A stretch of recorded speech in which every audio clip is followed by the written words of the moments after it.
Thomas and Friends, making tracks to great destinations. Learning Curve is proud to support Thomas and Friends on PBS Kids. Because when it comes to encouraging your child's creativity, we believe the best lessons in life are based on play. Learning Curve, toys and infant care products. Because nothing inspires the imagination quite like the magic of train travel, Amtrak is proud to support Thomas and Friends on PBS. You can never have too many friendly faces out on the rails.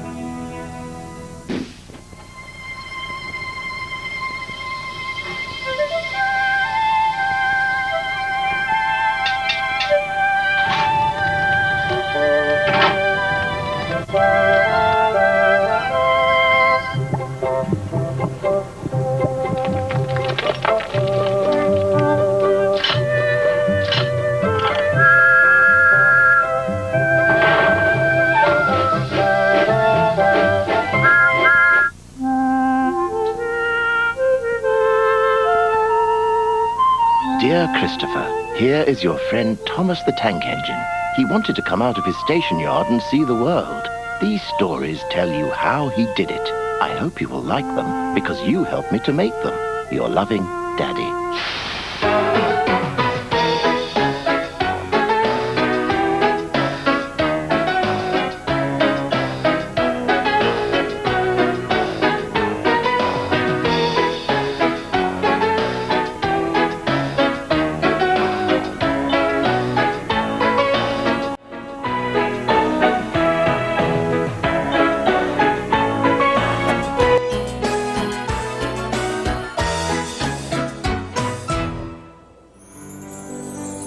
The island of Sodor is surrounded by beautiful blue sea.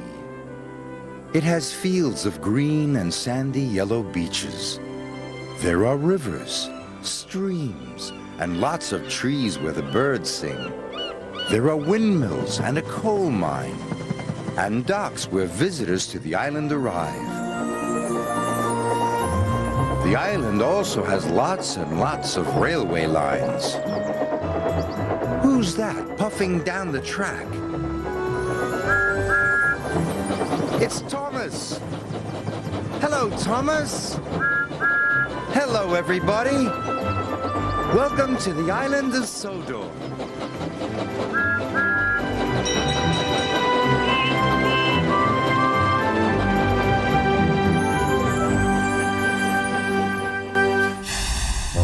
Today on the island of Sodor, we'll see what happens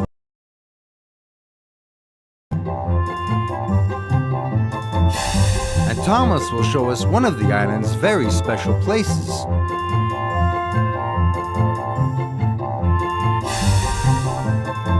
But first,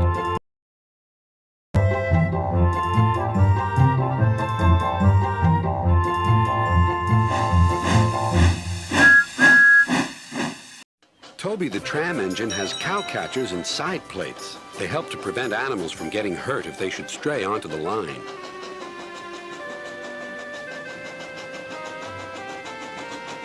Daisy thought Toby's fenders were silly. "You're afraid of getting hurt yourself," she flounced.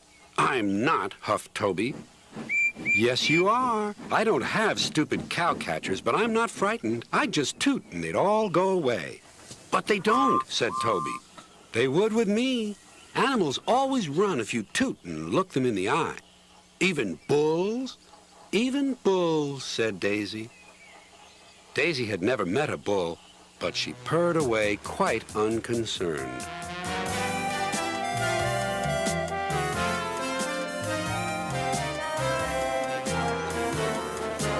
She tooted at a farm crossing, and a horse and cart halted while she went by.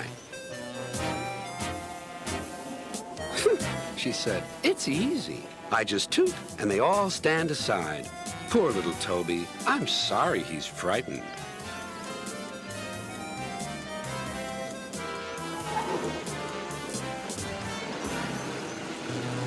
At the next station, a policeman was waiting. "There's a bull on the line," he warned. "Please persuade it to return to the farmer." Daisy was excited. Now, she thought, I'll show Toby how to manage bulls. Champion isn't really a fierce bull, but this morning he was cross. He'd strayed from his field, crashed through a fence, slithered down a slope, and now he didn't know where he was. Suddenly, he saw some grass. Now for my breakfast, he thought.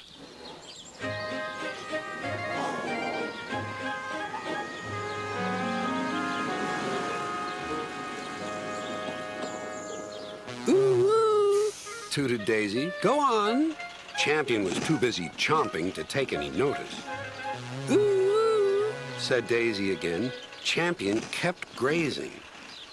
This is all wrong, thought Daisy. How can I look him in the eye if he won't turn around?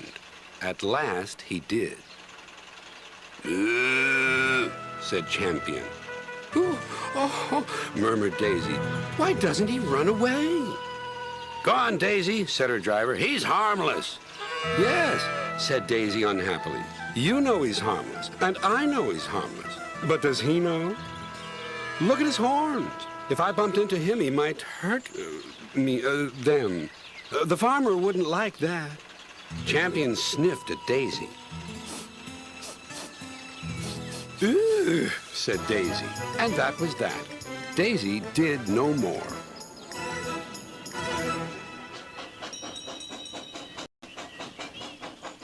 Toby was bemused and amused to see her back in the station so soon. Bulls always run if you toot and look them in the eye, eh, Daisy? Daisy stayed silent. Ah, well, continued Toby, we can live and learn. I'd better chase him away for you, I suppose. He clanked away to find Champion.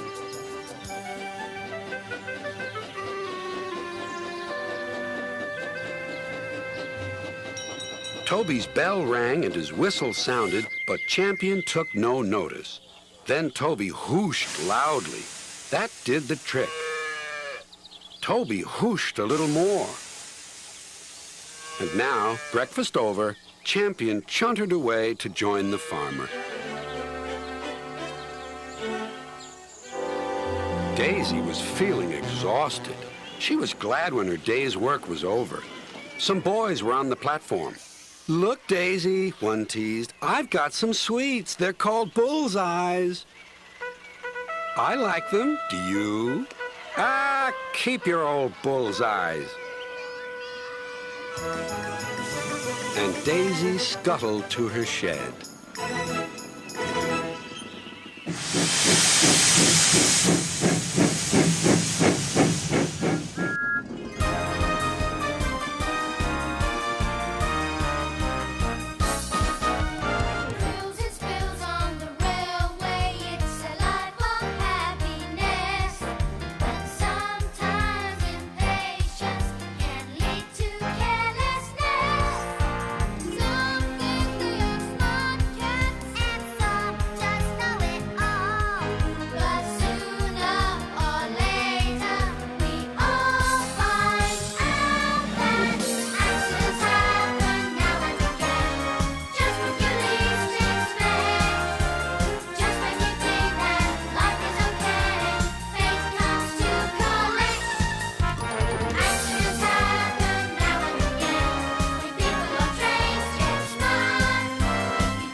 Henry has to go to two places, the castle and the lake. There are two tracks, an up track and a down track. First, he must go to the castle. Which track should Henry take? The one that goes up or the one that goes down? Henry's taking the down track. Is that right? No. The down track will take Henry to the lake. Which track should he take? That's right. Henry must take the up track to get to the castle. Now, Henry must go to the lake. Which track should Henry take to get there? The up track or the down track? That's right. Henry must take the down track to get to the lake. Well done, Henry.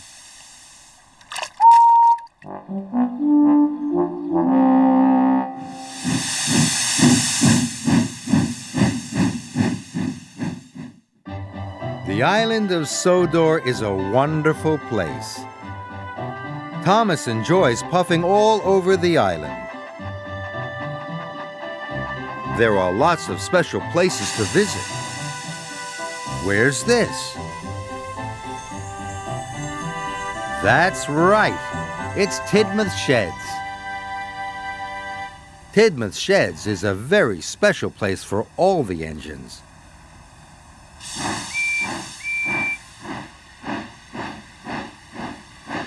It's where they rest their aching axles at night.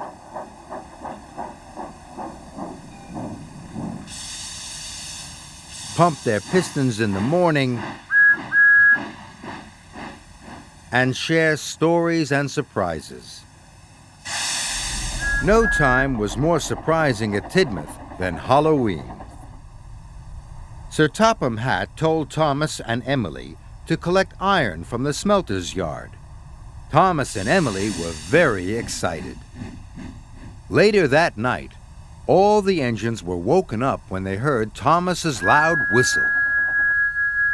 "I'm being chased by a ghost," he tooted. The engines couldn't see a ghost.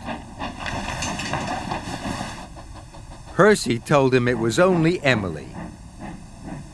Thomas felt silly. The engines would all remember this Halloween for a long time. Engines don't only sleep at Tidmouth Sheds. Sometimes they hide there. One night, all the engines were asleep, except Percy.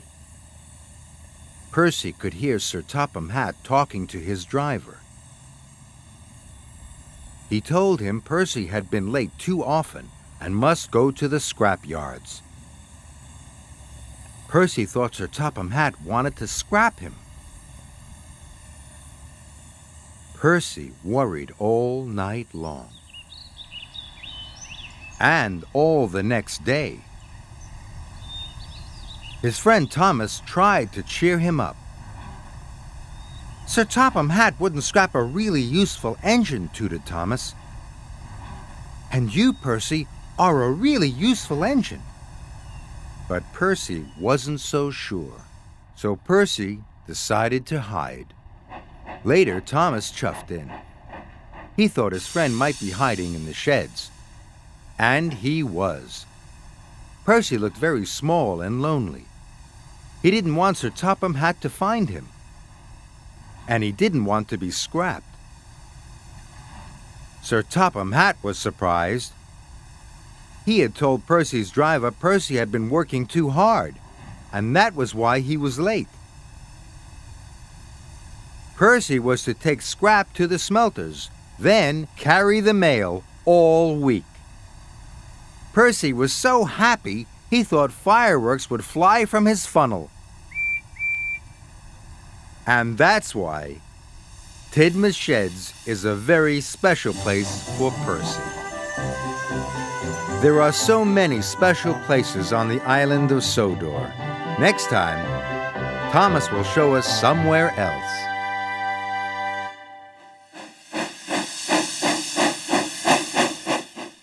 Toby has a busy day today. He has to pick up some workmen. Then he must take them to their job in the forest. The workmen are waiting at the station. Which track should Toby take to get there? The track that goes under the bridge or the track that goes over the bridge? Are you sure, Toby? I don't think that track will get you to the station. That's right. Toby goes over the bridge to get to the station. Toby has collected the workmen. Now he must take them to the forest. Which track should Toby take to get there?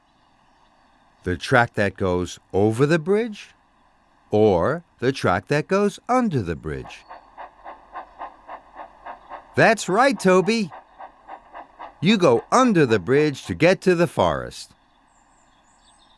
Toby has collected the workmen and taken them to the forest.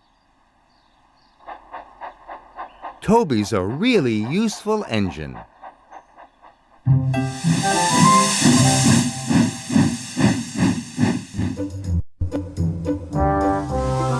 Today, Gordon, Percy, and Toby all have to go over Gordon's Hill.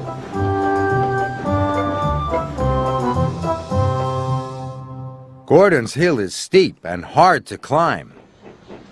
Which of the three engines will be able to do it?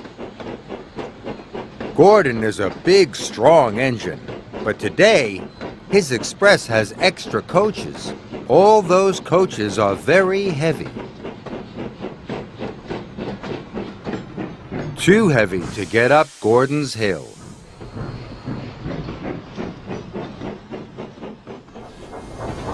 Here comes Percy. He shunts freight cars all the time. But today, his freight cars are full of slate. And all those slate cars are very heavy. Too heavy to get up Gordon's Hill.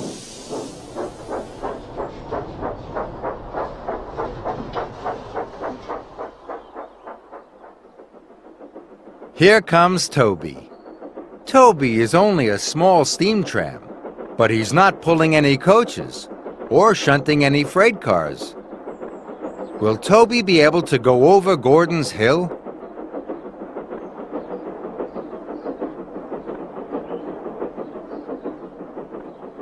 Yes, Toby has done it. Toby didn't have to pull heavy coaches or shunt heavy freight cars. Toby was light enough to go over Gordon's Hill.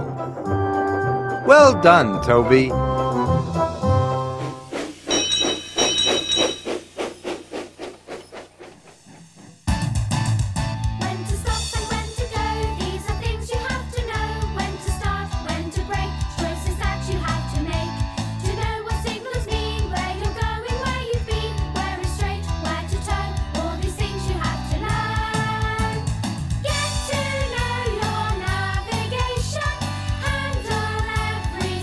Situation.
One evening, Thomas brought his last train to the junction. Percy was glad to see him. "Are you on your way to the big station, Thomas?" "Yes, I am. Why?" "Because I'm going there, too. I think something's up." Toby looked up at the sky. "Where?" "Not up there. Down here," laughed Thomas. "How can something be up when it's down?" Thomas was too excited to explain. "Bust my buffers! Look over there!" Mavis, Boko, Bill, Ben, Donald, Oliver, and Douglas paraded past. "Good evening, you three," whistled Donald. "Aren't we all a fine sight?" "Very splendid indeed," admired Toby. "Sorry we can't stop. Sir Topham Hatt wants us all together at the station." "What is this about?" asked Thomas. "Sir Topham Hatt has a plan," answered his driver. "Come on." So they followed the other engines to the big station at the end of the line.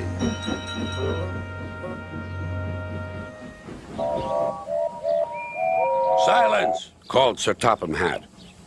"I have an important letter to read from a little girl who is 5 years old." "Dear Thomas and all the engines, please can I meet you? My friends say they would like to meet you too. You could come to my house for tea, but my mummy says there aren't any railway tracks to my house. Can you come to the station instead? Thank you very much."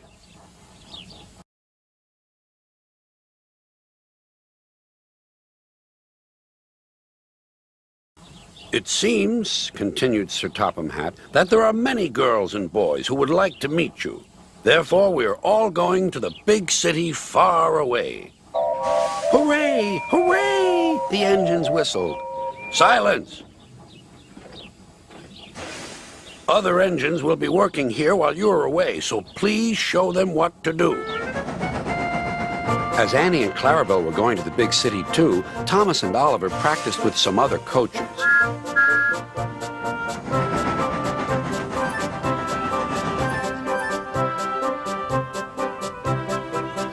Thomas grew more and more excited. Too excited for his own good. "I'm glad I'm a splendid engine," he puffed. "Sir Topham Hatt thinks I'm really useful. I had a race with Bertie once. I whooshed through the tunnel and stopped an inch from the buffers." Then Thomas made his mistake.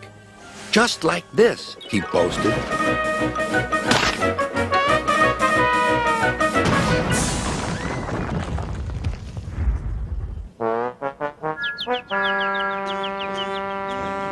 No one was hurt, but Thomas's front was badly bent. They telephoned to Sir Topham Hatt. "I'll send up the workmen," he said. "But if they can't mend Thomas in time, we'll have to go to the big city without him." Poor Thomas. 8 o'clock next morning, the engines waited at the junction. Toby and Percy were each on a truck, and Duck had pushed them into place behind Edward. Gordon, James, and Henry were waiting to lead off. They whistled impatiently. Sir Topham Hatt looked at his watch. "I'll wait 1 more minute for Thomas, then we have to go."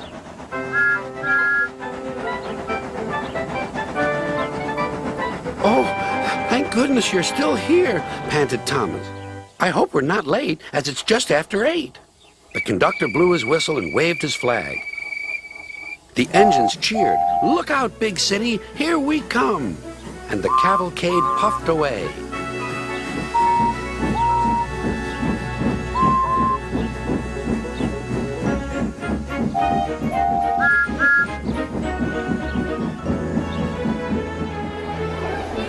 Later in the big city, all the engines were lined up in a splendid shed. The children were delighted to meet their friends. "I'm glad the little girl wrote to us," whispered Thomas to Percy. "Isn't it wonderful?"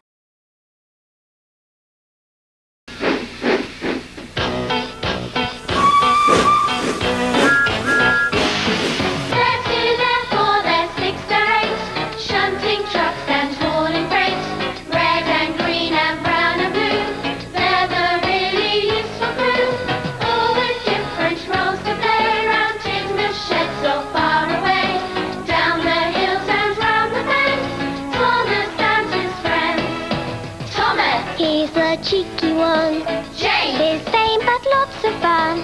Percy. Pulls a mail on time. Gordon. Thunders down the line. Emily. Really knows her stuff. Henry. Toots and huffs and puffs. Edward. Wants to help and share. Toby. Well, let's say he's square. They're two, they're four, they're six, they're eight. Shunting trucks and hauling freight. Red and green and brown and blue. They're the really useful crew. All with different roles to play. Round in the sheds or far away. Down the hills and round the bends. Thomas and his friends. They're two, they're four, they're six, they're eight. Shunting trucks and hauling freight. Red and green and brown and blue. They're the really useful crew. All with different roles to play. Round in the sheds or far away. Down the hills and round the bends. Thomas and his friends.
Watching is learning. Orajel Training Toothpaste and Arm & Hammer Spin Brush Kids Toothbrushes. Proud supporters of Healthy Smiles and Thomas & Friends on PBS.